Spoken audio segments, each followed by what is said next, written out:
Let's finish it.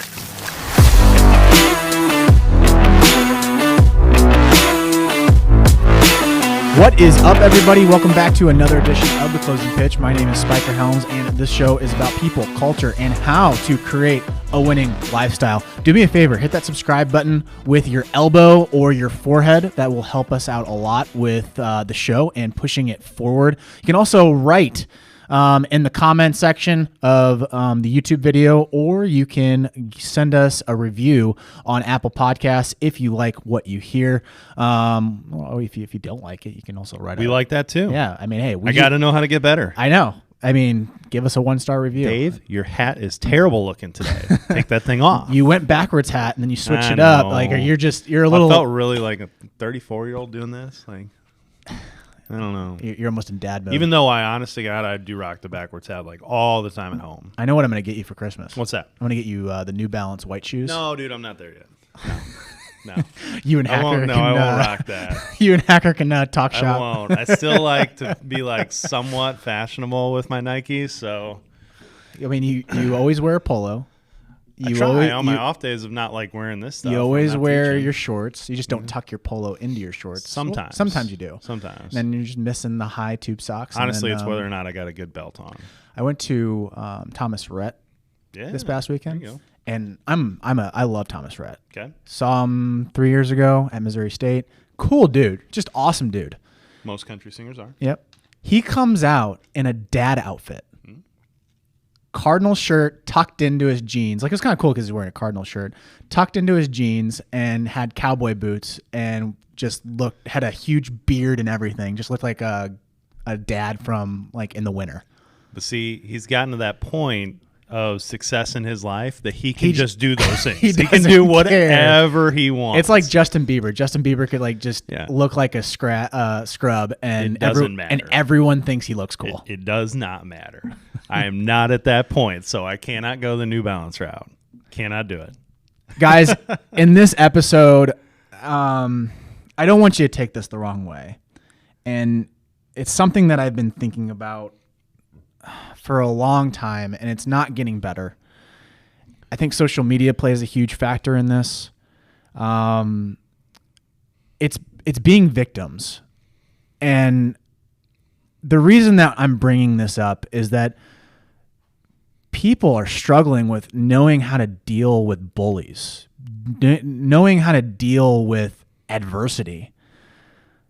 Going into a tournament and seeing people just like, oh, it's because of this and it's because of that. Or even when someone calls them a name, they get completely offended and they don't know how to protect themselves. Now, again, there are some things that are granted as like, you shouldn't say those things. Sure. But there are going to be people out there that don't like you. There are going to be people out there that are jealous of you. And there are going to be people that want you to be just out of their life completely. And the only way that they can handle that is to go after you, call you names, get under your skin, push your buttons. We as a society right now have no idea how to stop that. And it keeps on building on itself year after year after year, where you just don't give them oxygen. And we're giving those people oxygen. And I'm tired of giving those people oxygen because they say something and then you get mad and then you announce it to social media and you think it's going to go away. Rather, social media is a firestorm. It's a fire hose. You add one spark, one amber onto that conversation, it shoots up like that. Mm-hmm. And then the bullies see that and they're like, I got under your skin. I'm going to keep doing it. Stop me. We need to approach bullies in a manner that back when I was a kid, I hate saying that, back when I was a kid, I had bullies in my life. Yeah, I'm an athlete. Yeah, I'm not going to lie, I was popular in school. But I still had people that would come up to me and bully the shit out of me. Mm-hmm. And I didn't know how to handle that. 3rd grade, had 2 bullies that kept on picking on me. High school, had a couple guys pick on me. My parents did a really good thing for me, and I didn't realize it until going through this now. They told me, Spiker, you're giving them oxygen. Get the hell away from them. And I didn't understand that when I was in third grade. I just kept on messing with this kid. My dad pulled over to the side of the road because he was tired of me bitching about this kid. And he said, Spiker, I'm going to tell you one more time. You either have to confront him or you get the hell away from him. And don't give him oxygen because he's feeding off of it. As a society, that's what we're doing right now. Someone calls you a name and then you get super pissed and then you go shout it off to the world. Mm-hmm. You call, it's just like teacher, like you have a problem on the playground and then you go to the teacher thinking the teacher's going to solve it. Teacher's not going to solve it. It's going to make it worse for you. Teacher's going to end up going to that bully and saying, hey, you need to stop picking on Spiker. Mm-hmm. Guess what the kid's going to do? Probably pick on you more. Oh, he's going to pick on me more. Rather than if I go up and I say, hey, Zach, stop with me. Mm-hmm. Stop messing with me. And I hate to use this curse words right now, but it's getting to a point where I'm like my dad right now, where it's like, stop giving these people oxygen and they will go away. The victim mentality is not a good situation. And being inside sports, my whole goal in being in sports and not choosing to go into the financial world, which I could have done, but the reason I'm in youth sports is because I had coaches that taught me these lessons. Mm-hmm. I had people that came up to me and they showed me the way. Like, if you have a bully, you need to stand up for yourself. Mm-hmm. If you have a bad moment that comes into your life throws you, hate using that cliche, throws you a little curveball. How are you going to react? What are you going to do? Are you going to play checkers? Or are you going to play chess? Say it all the time. Are you playing checkers or are you playing chess? Are you going to man up or you're not going to man up? Are you going to woman up or are you going to be a girl? That's where I'm struggling with in the last 2 to 3 years and seeing, and there's some really good parents out there. Like, there are some dynamite parents that just, I hope that their children can see this in like 3 years or 4 years or 5 years. But it just sucks, man. Like, I don't know. I think it's like when you're talking about the victim mentality or you're talking about making excuses or I think all it takes is one. Yeah. You know, when you feel like, because I think everybody's naturally inclined to do that. Yeah, you have a tough situation that presents itself or adversity, like you said, or somebody's making fun of you or whatnot. It's very, very, the easy way out is to cry, like, woe is me in that moment, or go try to find someone else to help you in that, or to blame the situation for your issues or anything else like that. That is the easiest way to do it. And then kind of what happens, and I deal with this with players and coaches all the time, once you do that one time, it gets easier to do the next time and the next time and the next time. And then before you know it, whether you're meaning to do this or not, you're allowing all those situations to control you.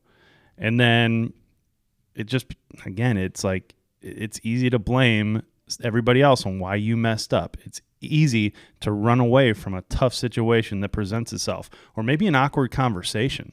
Yeah, I hear that all the time from some of the people that I listen to that I think are really smart, and they thrive in those awkward conversations, those tense conversations that, listen, we're going to figure this out right now. It doesn't have to be, I'm going to yell back at you and then you're going to yell back at me or whatever it might be, but we're going to confront this at the head and we're going to stop it. Because if we don't now, then it's going to explode throughout the rest of my life in different areas. And to take it to the baseball context, and we'll go through some things here, but that's definitely one of the main reasons that I see athletes leaving the sport at all ages is because they've never confronted it at an early age of when I make a mistake or, again, tough situations, or a coach is teaching me hard or coaching me hard, and it's easy to look at it as he's picking on me or he's being mean to me and not to Johnny. Why is that happening? well, maybe he sees more in you, or maybe you should just think about that a little bit. And we can go in a million different, situations, but it's definitely getting people out of the game, and it's definitely hindering performances and overall experiences.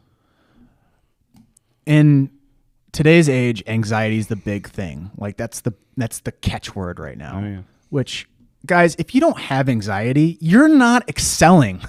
You know how much anxiety I have throughout the year? I have anxiety every day. Like, TikTok has done wondrous jobs for a lot of people. Like, you can learn a lot of information on TikTok. You can learn a lot of information on Twitter.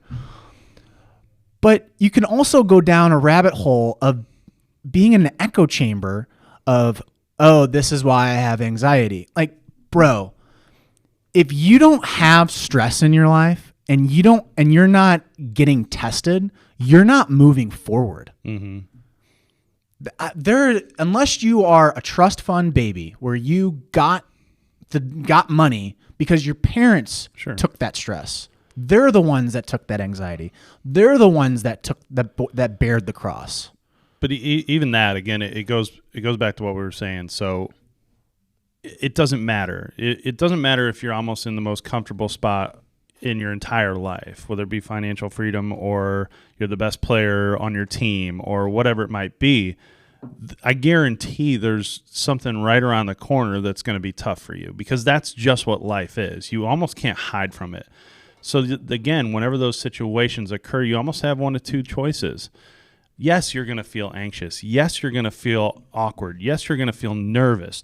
You're not going to like it because those situations are never fun, right? But you can play the victim. You can blame others. You can run away from that situation. And then honestly, whenever that situation occurs again, you're just going to shell up. It's never going to get better. And honestly, it probably gets worse. Or you can stop it right then, right there. You can take some ownership on it. That's probably one of the best practices of it. Like, again, I was talking to you before here. It's like, I say this in the office. I'm a big Mizzou football fan. Mm-hmm. Okay? Huge. They just got absolutely throttled this last weekend by a good Tennessee team, but it's probably one of the worst losses in Mizzou's career. Mm-hmm. And we have a new coach in there who's trying to make his mark. You know how easy it would have been for him to walk into that press conference after the game with all those angry reporters there and blame a situation. Oh, the weather wasn't good. It was raining. It was overcast. We didn't get to practice a whole lot that week, or, our guys are still learning the offense, or we're still doing this and we're still acclimating. Yeah. Or our guys are tired. Yeah, he could have said every single one of those things. Upper management didn't help us out. Anything. He could have done anything there. He walked up to that mic, and I got to respect him for this, even though I was obviously not happy with the result. He said that was a disappointing and basically a terrible performance. It starts with me, and it ends with me. I'm the one to blame. I have to get better. That also means our team has to get better. We will fix it, but it's our fault. He took ownership for it. And I wish that some players, I wish coaches, I definitely wish parents would look at that type of a situation going forward and take a little bit more ownership for it. Don't place blame on others. Don't play the victim, mode where everybody's out to get me, right? I'm the victim. That it just, no matter how hard I try, I can't win. That's a terrible cliche. I hate that. That's an excuse. There's no, I don't care where you're at in life or whatnot. If you choose to work your, tail off and keep going, you'll figure out a way to win. I'm a firm believer in that. So think about that in terms of those. I bet anybody can look back in the past 2 weeks, months, whatever, and think about a situation that didn't go that way and think about how you acted. Did you own it? Did you take it? Did you run with it to try to fix it, or did you play the blame game, put excuses on other people? Success always comes at a cost. Are you willing to take that cost? In sports, it's putting in the hours. It's working your tail off to where you can't wake up in the morning because you're so sore. That's during your winter training. Or it's you being at the field and being so mentally tough that it could rain, drizzle consistently for the whole game, winds blowing in front of you the whole game. are you willing to overcome that? And that's how championships are won. Mm-hmm. In finance, it's volatility. Can you stomach the volatility of something dropping 20% and still sticking with your guns and sticking with your thesis, sticking with your narrative, while everyone else is going with the fear and the greed? When they always say, if there's blood in the streets, you need to start stocking up. Yep. If people are very bullish and everyone is really high on that piece, it's time for you to get out. Mm-hmm. It always comes at a cost. And when you are being a victim and you're playing to your emotions and you're not willing to stand on your own 2 feet, you will get railroaded at some point in your life. For players, it's when you have someone calling you a name. It's dugout talk. It's trash talk. Coaches don't hear that trash talk because players don't do that in front of the coaches. Well, by the way, that one right there, when the other team is getting loud at us or the other team is saying things to us, and whenever I have one of my players or one of our team starts, being upset about that, which happens all the time. How often have you heard that? How often does that situation come up where the other dugout's so loud or somebody said something to a player or whatnot? How do you respond to that to players? Figure it out, man. Like, I'll tell you. I've said this to a couple players. Like, if you are upset about them saying words over there, just wait till you get to college. Right. It's worse. Right. And it's not the players. It's the fans. Oh yeah. Like we had Matt Adams and Rafi talking about this. Like they were treated at sometimes as not human beings. Yeah. And they're at the top of their game. Are you willing to go that far? My favorite responses to that is, number one, what would you like me to do about it? I can't help you in this situation. I go, number two, if you are letting that get to you, the number one, then you're feeding them. Okay, they're never going to stop. They're going to get worse. And you are letting the smallest, tiniest thing dictate your game as to why you're going to lose. This game's already over. You need to find a way to drown it out or shut them up. You need to find a way. And what's the best way to do it? Beat them. They'll stop talking. They'll be quiet. Drown them out. Don't pay attention to it. It's feeding them oxygen. When it keeps going back to it, right? It goes back. If you want to suffocate a bully, the best suffocation is silence. And to go about your business. Because the bully doesn't know what to do. The person that is talking trash or getting under your skin or doing actions that causes you harm, they're doing it because you're feeding them oxygen. My favorite thing when I was on the mound pitching, absolute favorite thing, was like when that tense moment would come up and that other dugout is bum, bum, bum, just chirping, just saying everything, making loud noises, trying to distract me, trying to get a rise out of me so that I would walk that guy or leave one down the middle and they get a big hit or anything. I absolutely loved that moment because that was the moment where I decided I was going to focus and I was going to pay a single bit of attention to them. And with this next pitch, they were going to be real quiet. And then I was going to walk off that field and I'm not going to give a single thing to them. I'm going to take it all away. I loved that moment. And I can see that with kids. When a player really locks in that moment, he's going to be successful. She's going to be successful. That's going to work because they understand how to deal with that pressure, that adversity, that awkward moment. Whenever I see a player buckle or throw his hands up or his body language or his posture or his performance just goes down into the tube, well, we got to figure out how to take care of that situation next time, because if we don't, you're just not going to be around, and it's definitely going to trickle into other aspects of your life. How are you going to do when that big test comes up? How are you going to do in that social situation that's awkward?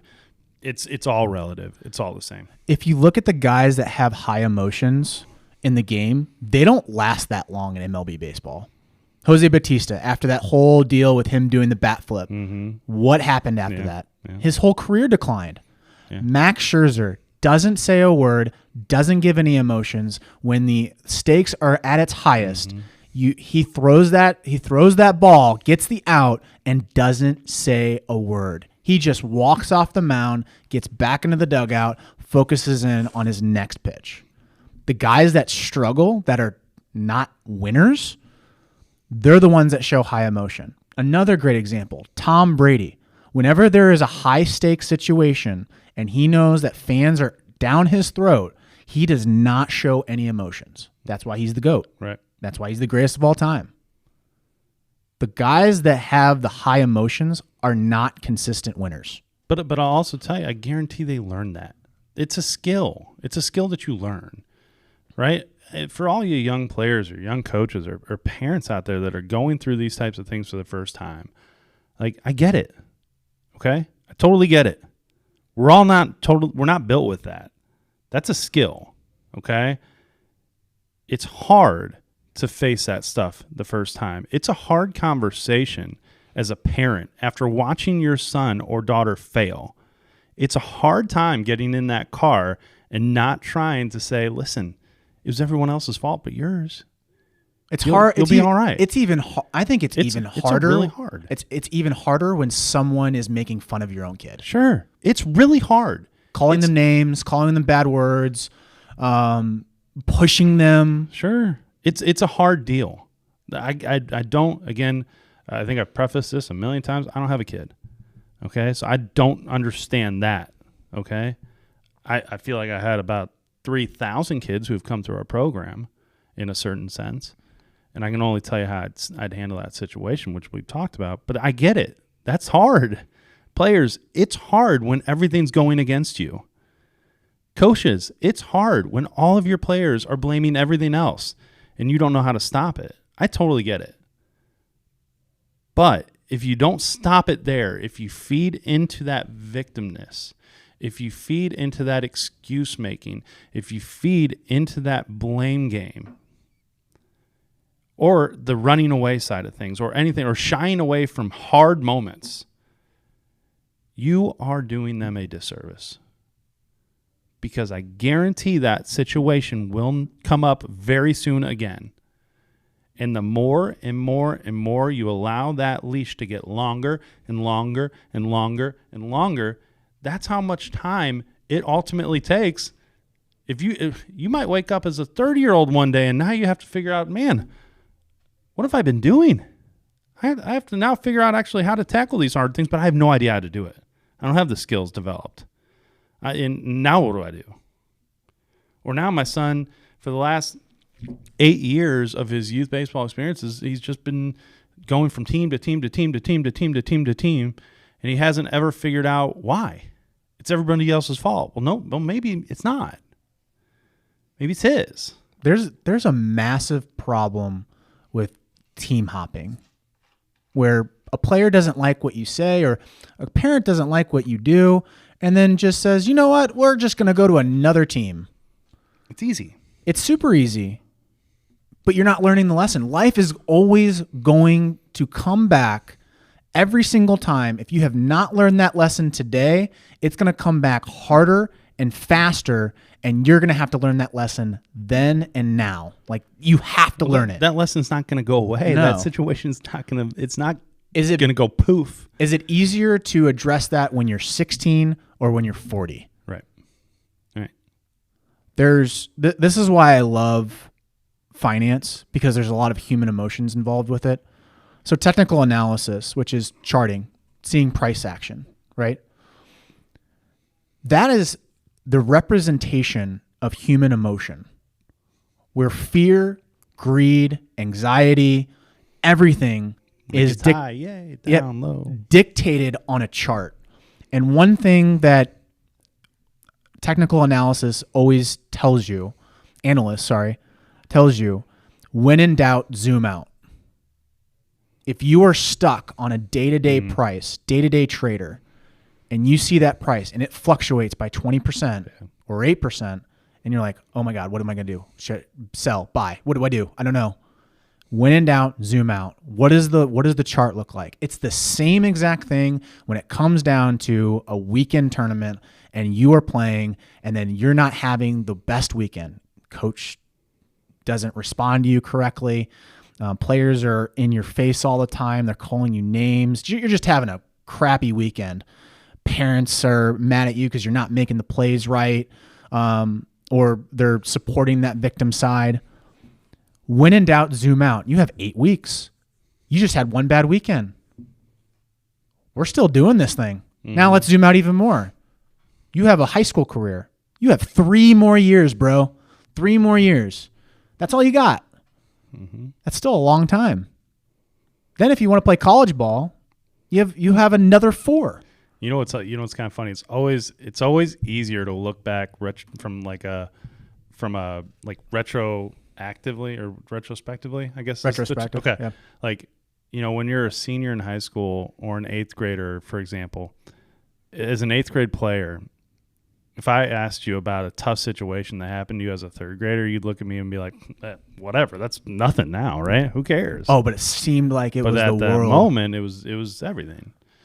And it's the same thing as coaching and parents. And it's like, we should handle it differently. Well, what if you did, right? And think about that. And think about where the player now would be if they had handled that differently. They might be on a different level, right? They might be a totally different, mature type player, and they might have gained some knowledge that otherwise wouldn't have ever happened, right? So instead of looking back at it now and being like, wow, it's not that big of a deal now. Well, when that tough time hits, work through it. I'll say this. Every single player that I have played with who had a stoic mentality, who was just tough as nails, they ended up making it. The ones that hop teams, and guys, this is not something new. So if you think like, oh, there's people are hopping teams like crazy, like that, it's same thing that happened years ago with when we played. Yeah. Those players that hop teams didn't make it. Never. Fact. 100%. None of them did. 0. I can't think of one dude during the middle of the year that just skipped up and didn't like what was going on and went to a different team. They never made it. Fact. More times than not, it's probably going to continue on down that road. They probably hop from job to job. Yeah, but just think about it. Like, if you're not happy with it, just make a switch. And I will say something on this, because I don't want it to come off as like we're saying, well, once you're a Tiger, you have to always be a Tiger. No. That's not it. It's if there's a situation, we are not right for everyone. No club can ever say that. No business can ever say that. No anything can ever say that, okay? You always have to analyze. You always have to do your homework. You always have to know you and your situation and what might be best for you. So if you leave, but leave with some reasons. Leave with some like actual identify, like this next situation is better for me and why, okay? But if you're leaving due to just all these almost made up type things in your mind of excuses as to why and this and that, and the story you're telling yourself. If you leave for that, then you're going to leave the next one, and you're going to leave the next one, and you're going to leave the next one, and then it's going to be a trend, and that trend doesn't go well. I'll say this. I've actually recommended some people after talking to them during the tryout time. Yeah. I've told them this is probably not a good spot for you. Same. Yep. It just isn't. It seems like you want this, and these are my team recommendations for you. I've done that with teams across the country when I'm talking to them. I've done that a bunch of times. I want to say this is what our strengths are. This is what we can do. This is what we can offer. This is it. And then when talking and building a relationship with them, I'm like, honestly, we're probably just not a fit for you. And I try to say it's an awkward conversation in the moment, but I think it's going to help you out in the long run, because why waste your time? And, I want to try to help you, but if I can't help you, then it's not going to do anything for you. Because the last thing I want is you to be filled with regret, or you end up hopping ship because it just wasn't the right fit, right? Now, what I'm saying though is that that's a totally different conversation. What I'm saying in this conversation are the people that they have a victim mentality. They don't know how to handle adversity. Mm-hmm. They don't know how to handle the bully. They don't know how to handle the life just sucking, because life sucks sometimes. It really does. Don't get me wrong. I'm not a pessimist. I love every single minute of getting to this office and working. But let's be honest. You're going to have some shitty moments. Mm-hmm. How are you going to handle those moments? Yeah. Guys, that's this episode of The Closing Pitch. Dave, what is your closing statements on this? So I would just say this. I use this example all the time. Whenever a player comes to see me or anything, we're talking about last weekend's games, I inevitably always hear what always happens first is I hear the excuses, or I hear the issues, or I hear the problems that occurred. And I ultimately always try to shut those down right away. I'll try to ask them, I don't want to hear about that. How did you do? What could you have done different? How would you have changed it? Things like that, because I want it to be the onus on them. When those situations come up, whether you're a coach, a parent, a player, always look to you first. What could I have done different? How would I have changed that? If given the opportunity to do it again, what would happen? Think about that. If there is a huge problem, then we'll fix it. But let's look there first. And more times than not, when you look there first, you'll probably find the ultimate answer. You'll probably find out how to fix it. Okay? That's my advice. That's if you're a coach dealing with a player, that's my advice. I'll be like, no. We're not going to talk about Billy. We're going to talk about you. What would you have done different? Parents, we're not going to talk about Billy. We're going to talk about you. How would you have changed it? How would you have acted differently? Things of that nature. Why should that situation change? Things like that. That's my advice. Stoic mentality. Eliminating the oxygen from the room. Anytime that you recognize someone that calls you a name, someone that a situation that doesn't go right and you keep on complaining about it, misery loves company. And the only way you beat that is going about your business, going back to the process, and making sure that you don't give them oxygen. If you do that, life becomes a lot easier. You don't need anybody else. You don't need to go to the teacher and say, hey, Mrs. Duplanty, this kid keeps on picking on me. Or Mrs. Duplanty, I didn't get to score this goal because the kid took it away from me in the game. Go take the ball away. Mm. Go solve the problem. That's how you're going to end up winning. Mm-hmm. Guys, that's this episode of The Closing Pitch. Please subscribe. Also, you can check out the YouTube channel. Please subscribe to that as well. Write us a review. That helps us out a lot. And if you do find something that you liked in this episode, timestamp it, send it over to your friend or family member, and we'd love to have them listen to the podcast. Thanks again, guys, and we will catch you in the next episode.